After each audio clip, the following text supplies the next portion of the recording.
Hello and welcome to the Collapse Experiment. I have another article for you today regarding Gen X and Gen Z. The shit show that is the intergenerational conflict, as you will. Gen X is intimidated by these 8 things at work, but Gen Z has no problem with them. Can't be good if they don't have a problem with it. It's by Finance Buzz. They are 2 sides of the same coin. Why are these articles written by 2 different people? You've got Cassandra Yorgi, which I have a feeling we've heard that name before. Sounds like a dirty Russian to me. Callista Hedrick. How did 2 people end up? Is one the edited by? Okay. You need an editor for something this short. For the first time in history, 5 different generations are working together in the workplace. Are you sure about that? The first time in history. It's never happened before. And while Generation X is dedicated and in it for the long term, Gen Z has never known a world without the internet and challenges what is traditionally expected of them, like showing up for work and doing the job that you've been assigned, regardless of whether you have hurt feelings or not. Can you tell I've dealt with this shit before? We all know the stereotypes of each generation, but are any of the differences based on some truth? No generation is a monolith of homogeneity. Something. But there are some grains of truth in the generalizations. As much as Gen X is flexible and understanding, there are key differences with Gen Z that they aren't always comfortable tackling, even if it helps them get ahead financially. Here are 8 things that Gen X often struggles with at work that Gen Z has no problem doing. Gen Z has no problem doing? This ought to be rich. Prioritizing work-life balance. Oh my God. There's no balance. None. There's absolutely none, okay? They want to own your ass. Here's your work-life balance. You show up for work, you're at work. You are at work. None of this personal bullshit where your baby mama or whatever is calling you nonstop. You're in the middle of a fight that you should have resolved before you came into work. Otherwise, don't fucking show up at all. That's your work-life balance. You were there for 8 hours, 4 hours, whatever it happens to be. You are only at that job. You keep your work life at work and your home life at home.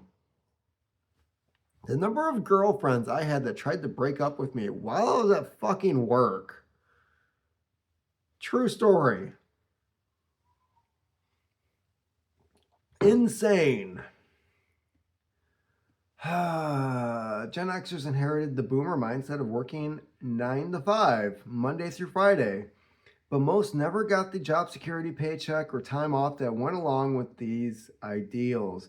Classic 90s media portrayals of professional life are exemplified by movies such as Office Space and Fight Club, where the protagonist's professional lives overshadowed any ability to balance their lives outside of work. Gen Z is raised seeing how working hard failed previous generations and noped out of it en masse. They limit their work to precisely what outlined in their They limit their work to precisely what is outlined in their job descriptions. A term older generations inaccurately dubbed as quiet quitting. No, I am a fan of quiet quitting. It makes sense. You were hired for one job. If they tack anything else on, you should be getting paid more to do that additional responsibility. No, quiet quitting, thumbs up. They can and will do good work, but they will do it on their own terms. If they actually know how to do anything, that is something I'm quickly learning about Gen Z. They don't know how to do anything. How do you check the oil in your car? Are you serious? And you drove here. Do you know what is under the hood? Huh? Have you ever popped the hood on your car and saw what was there? Do you just fucking take it to the dealership? Do you love getting, I don't know, your wallet raped? Is that what you enjoy? Is that your fetish? Well, it's only $75. Oh. Learn how to change your oil. Learn how to change your own oil. Start there. Challenging leadership and company policies. Ooh, who's doing this? Is this Gen X or is this Gen Z? Gen X tried challenging the deteriorating workplace conditions and decreasing paychecks, but discovered it would only get them fired. That's not a bad thing. No. Because odds are you're going to make more money going off somewhere else. Gen Z, on the other hand, grew up with social media and aren't afraid to call out injustices on social media. That's not exactly having a pair of cojones, right? I'm a keyboard warrior. I'm going to talk about George Floyd. Ah! Gen Xers shy away from seeming disrespectful and often approach the workplace with caution. As you should. Trust no one. To Gen X, respect is earned, and they've largely driven by values rather than titles. Why do they keep pushing this idea of like, we want to know that this is an environmentally friendly place to work? Gen Z, respect is earned. Are you sure about that? Because there's an awful lot of people who come out of college, Gen Z, end up in management positions who have no prior experience in the place that they're working, the type of work that they're doing, and have never had a job before. You earned nothing, and you're not going to receive anything from the other people below you because they do not respect how you got there. Respect is earned. How about you try earning it? Number 3, asking for feedback. The younger generations that grew up with social media providing a constant buzz of feedback are more sensitive to silence and more likely to ask about it. The latchkey kid generation has a different approach, assuming that silence means no feedback is necessary and that they can be more hesitant to ask for it. Silence sometimes is an answer. On the surface, Gen Z craves clarity. Really? And isn't afraid to ask for feedback, but can struggle with how they receive it. Why don't you pull your head out of your ass and figure it out?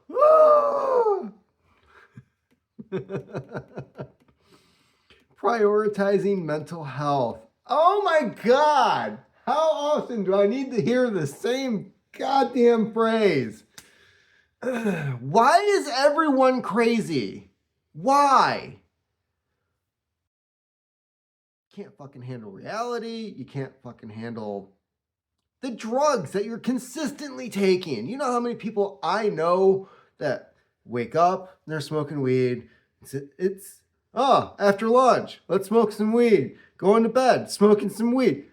All day. And now they're showing all these studies where it's like, it's raising anxiety levels and depression and having all these horrible side effects. I'm sorry, but if the hippie generation, if they were right about, this country would be so much better, man, if this was legal. Oh my God, we'd have world peace. It'd be like a Cheech and Chong movie, but Yellow Submarine all the time. Did we get any of that? No, we have more depression, more anxiety, more people who can't function in society. Gee, I wonder if it has anything to do with the legalization of a certain thing that was not studied before it was fucking legalized. Let's get back to mental health, shall we? Mental health was stigmatized throughout much of the past, making it difficult for Gen X to prioritize their own well being because there's negative side effects of it. For one, therapist literally spells out the rapist. No one thought ahead on that one.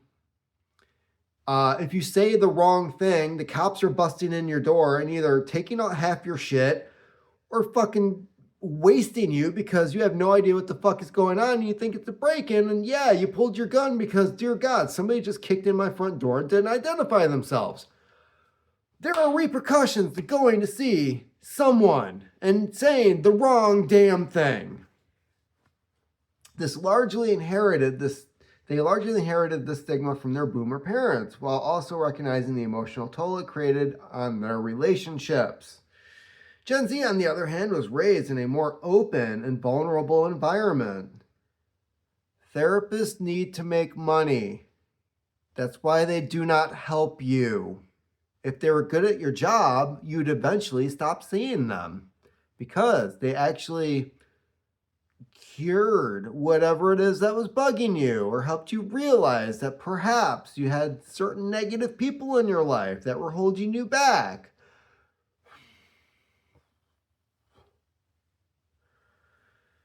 In the workplace, this difference between the generations manifests as Gen X ignoring mental health needs until they become larger problems, while Gen Z views it as an ongoing and constant process. Again, how much money is being siphoned out of your wallet? And you're not getting any better. Job hopping. Gen X grew up under the boomer idea of working up the chain for long years, if not lifelong employment, and they've been rewarded for doing so. By the time millennials joined the professional world, the only way to get a promotion or increased salary was to get a new job. That was true for Gen X too. The only way but they craved the stability experienced by previous generations. Did they? Did they though? Gen Z has never known the sort of steady pension offering like boomers had. And even basic cost of living rises can sometimes only be accomplished by job hopping. While Gen X may view the long resume as a lack of dedication and stability, Gen Z views this as a response to corporate failings. See, as Gen X, I'm not agreeing with any of this, and this is like the third article that said the same bullshit. How many businesses have closed in the last 20, 30 years? How many positions were eliminated so that somebody of Gen X would have to go and get a new job? The long list on the resume shows you have fucking experience and you're hireable. Number 6, quitting. Gen Z has a reputation for walking away, sometimes suddenly, from jobs in a way that can seem irresponsible for Gen Xers. Gen X, on the other hand, doesn't like to quit. But when they do, it'll be likely with a 2-week notice and compilation of materials for their replacement. No. Nope. I don't remember anybody getting a 2-week notice that they might be laid off. They were just told, you're laid off.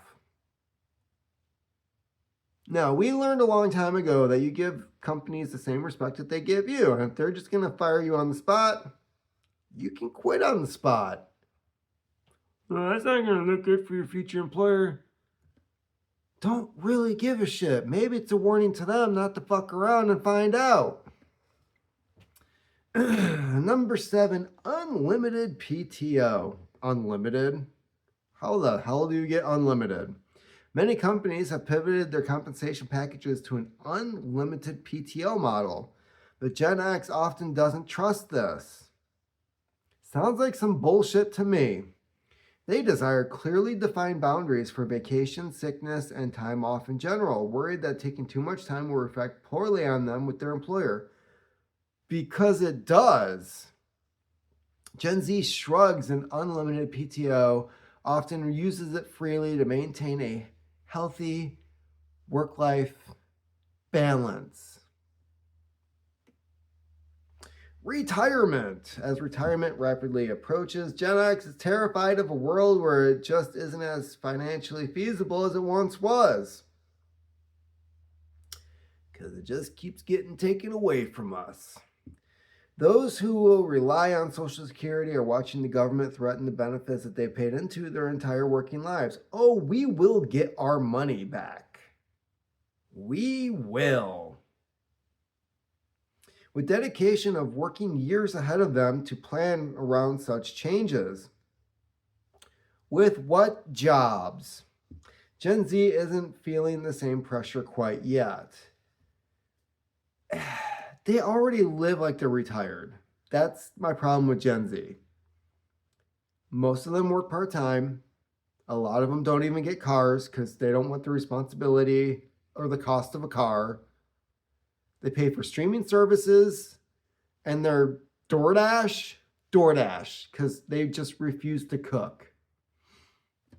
Bottom line, people are complicated and diverse, and generations always fall fundamentally short, but recognizing larger trends can be useful when navigating inherent differences in the workplace.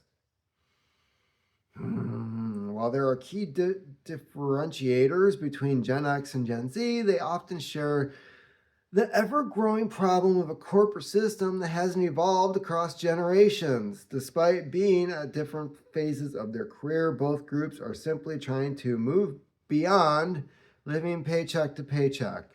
Isn't everyone? I know I'm sick and tired of it. I've always basically lived that way. And whenever I do end up having some money in my savings account, something comes along to suck that out. Sometimes it's the federal government. So what are your thoughts on this? Let me know in the comment section, as you guys always do. Positive, negative, whatever. It helps the algorithm. Keep on typing.